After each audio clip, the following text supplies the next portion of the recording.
they can detect a predator a mile away. Heck, we should be paying them to guard you.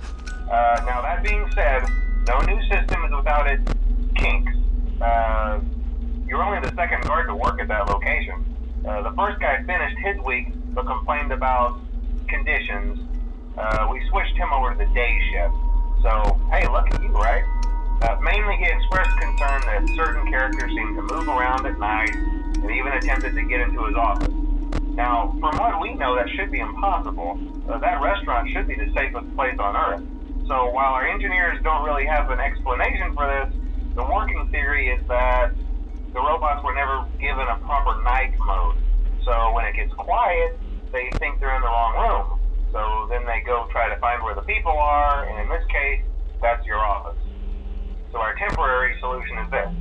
There's a music box over by the prize counter, and it's rigged to be wound up remotely. So just every once in a while, switch over to the prize counter video feed and wind it up for a few seconds. It doesn't seem to affect all of the animatronics, but it does affect one of them.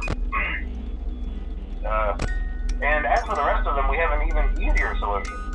You see, there may be a minor glitch in the system, something about robots seeing you as an endoskeleton without a costume on and wanting to stuff you into a suit. So hey, we've given you an empty Freddy Fazbear head. Problem solved. You can put it on any time and leave it on for as long as you want. Eventually anything that wandered in will wander back out.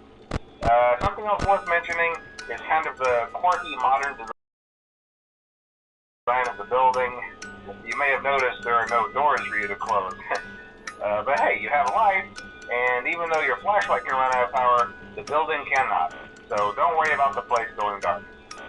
Well, I think that's it. You should be golden. Check the lights, put on the Freddy head if you need to. Keep the music box wound up. Piece of cake.